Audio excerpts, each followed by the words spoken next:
there, my name is Kelly from Avita Weight Loss Clinic, and I'm here with one of my favorite people, Marlene George. And Marlene George is a life coach, and she deals a lot with the law of attraction. And I know Marlene from a long time ago because she really was a big assistance in my life, working through my divorce and really working hard to shift my mindset to positive. So I thought what's going on in our environment right now, I would just thought it would be great for everyone to meet Marlene, learn who she is, and she's going to give you a little tidbit. So take a pen and paper out and write down what she's going to tell you today. Thanks. Thank you. Am I starting, or are you going to talk? Go ahead, Marlene. Yep, go ahead. Yes, as Kelly, thank you, Kelly, for inviting me. And as you know, the presentation will be a little bit different because of the situation right now. But I have been working with the law of attraction since 1990, and it's basically the basis of what I work with in my business and my work. And I think now that anybody who's, and I'm sure you can agree, Kelly, now that we be familiar with the law of attraction, even now in these challenging times, to stay on board and stay positive. I'm sure you have your little, your little struggles occasionally. So anybody who's not familiar with the law of attraction, I feel they will probably have difficulty with what we're going to share here today. So the definition for the law of attraction basically says what we think about, what we feel about, and what we speak about, we will attract more of. And right now with what we're going through, there's so much focus on, what's happening. And we can't take this lightly.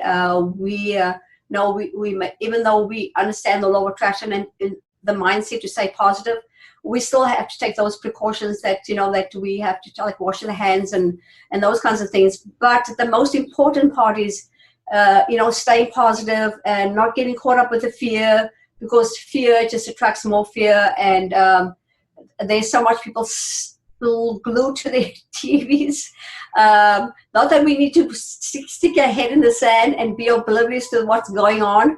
But I always say, you know what? Somehow I will know what's going on in the news. I just stay away as much as possible because I feel it just takes me right off my positivity and makes it a little bit more difficult to sort of get on track. So, this is difficult times.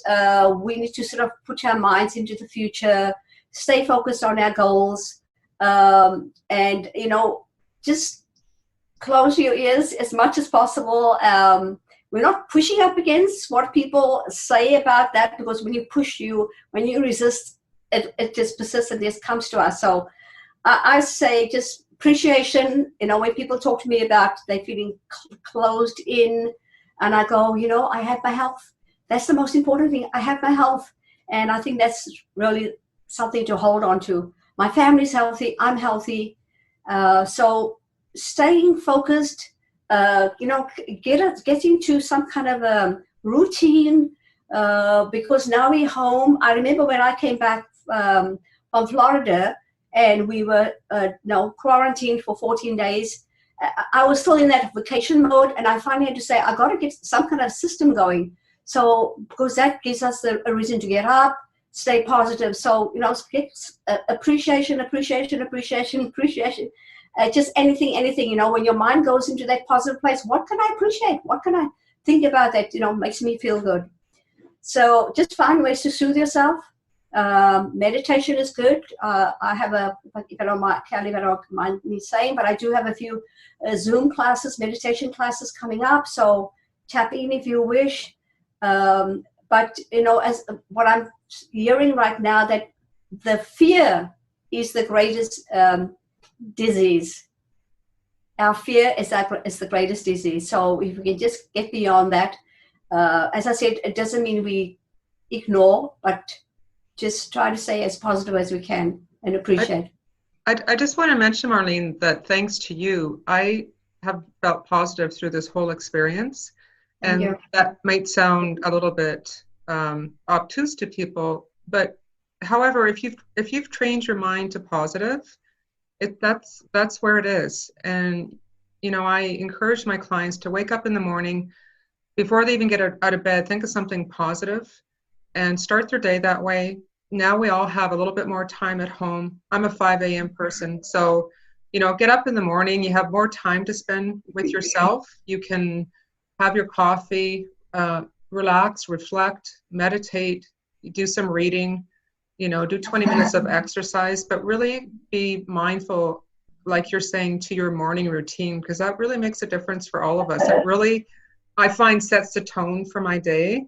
I don't want to miss it. And it's only maybe an hour for myself, but there's no reason for us not to do it now at all. There is no reason.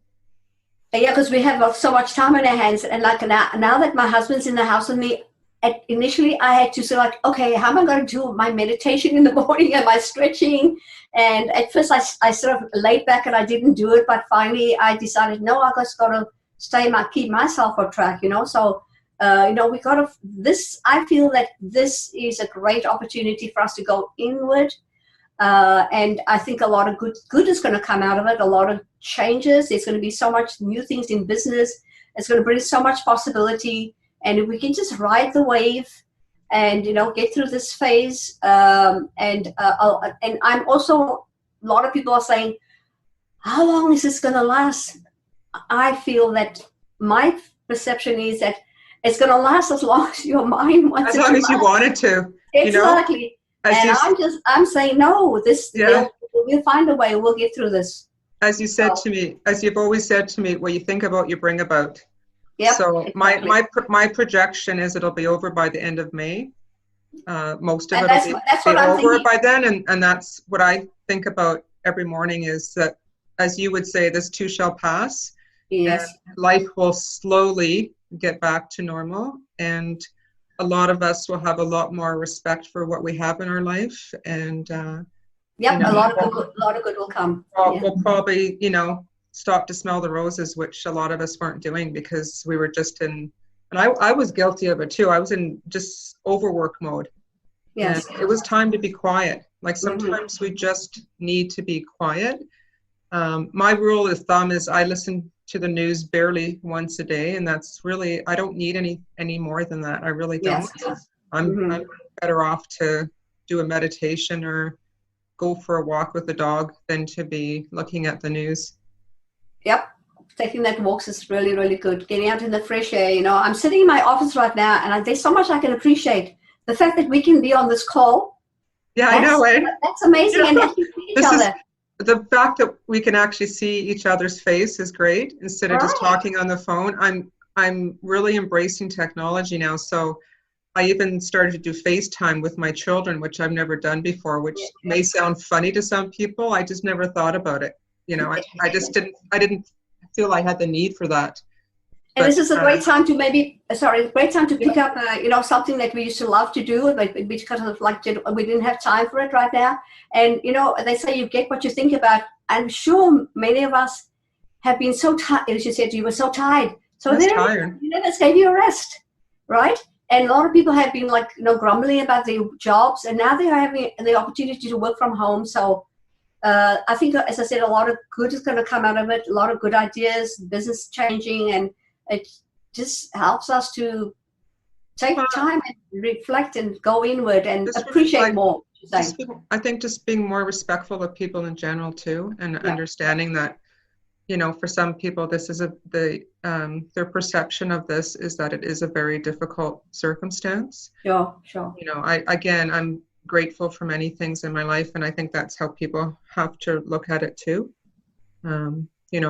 I think there's like two extremes now between people similar to us that are looking at the positive and people that are the other extreme, and unfortunately they're getting angry, which really doesn't serve them at all. There's no purpose in that. You can't change it. Like, you can't change what it is right now. Like I say to my clients, all you can change is your mind and what you're doing for yourself. And be very respectful to your nutrition, because that really is your, between your mind and your nutrition, that's your best line of defense right now for what's going on in the world. And what do you suggest for nutrition for them when you go there? Well, it's just about clean eating. Like we can all kind of laugh when we go into the grocery store. Like the stuff that's not there is the stuff that I wouldn't normally eat regardless. Like because I don't eat, besides tuna, I don't eat canned food. I don't eat processed food, so it's unfortunate, but that's a lot of what was being depleted on the shelves was the stuff that wasn't healthy for people to be eating regardless. So I have clients that have put their programs on hold, and I encourage them not to do that because I don't think that's the best thing for them. Yep. And then I have other clients that say, well, I'm just going to come out 20 pounds lighter than everybody else when this is over. And I have other clients that are coming on board saying, now I really need to focus on what I'm doing now for myself, because sugar is an enemy for people right now. It's not a good thing for them. Yeah, and as you say, those who are going off their program, okay, maybe it's about money, because this is a big thing for people right now, right? I mean, uncertainty about their jobs. These are actually people that are prepaid. Their programs are paid. Oh, they prepaid their programs. Wow. They prepaid their programs, but their mindset is just that they can't wrap their head around it. And I don't want to, be harsh to people. I'm just encouraging them not to do that, because that's just an excuse to not do what you should be doing. Yeah, and it's all about, it's all part of the well-being, keeping ourselves healthy. So, and a good time, this is a good time to take some courses. There's so much available on these Zoom things right now that's free that we can tap in on, and spending time, most time with our family. And as you say, you're just learning this FaceTime thing. I mean, I think a lot of grandmothers are learning FaceTime so they can see their grandchildren, right? So I'm grateful my mother's here, although it's a challenge at times. I mean, if she'd been by herself, would not have been a good thing for her. So yeah, she's in a safe place, and now she's getting used to FaceTime with the kids, which is kind of cute. Yeah, and I like those a lot of the young ones. There's so much we can do to help people who are shut in, and maybe go do some grocery shopping for them. There's so many things we can think of, but as I said, a lot of people are just staying glued to that news and TV. No, I don't. I think that's not a healthy thing to do. There are many. No, I think it's good, like you said, to reach out to people that may need some help and just ask them what they need. So because the more we focus on fear, the more fear it just gets bigger and bigger and bigger. So it doesn't help us or anybody. Appreciation. That's what's her name? Oprah talks about Not she doesn't call it appreciation journal. What does she call it? Who does that? Gratitude journal. Oh, I do. I encourage that every day too. Yeah, great time for gratitude journal. If you can list 5 things that you're grateful for every day. And maybe they're not different. Maybe they're the same things. It's just whatever comes to mind first. But again, it definitely shifts your mindset to a good place. Great time to do a vision board. If you have some magazines, a great time to do a vision board. And that's all about focusing, because this is going to end. So don't give up your goals. Don't give up your goals. Stay focused on that. And so these are things we can do to keep our minds occupied and more in the positive, right? About money and about your relationships and about your health. So that's also all good little tools to do at home. So what would one small piece of advice before we close here that you could give to everyone, like around shifting their mindset, because it's a training process?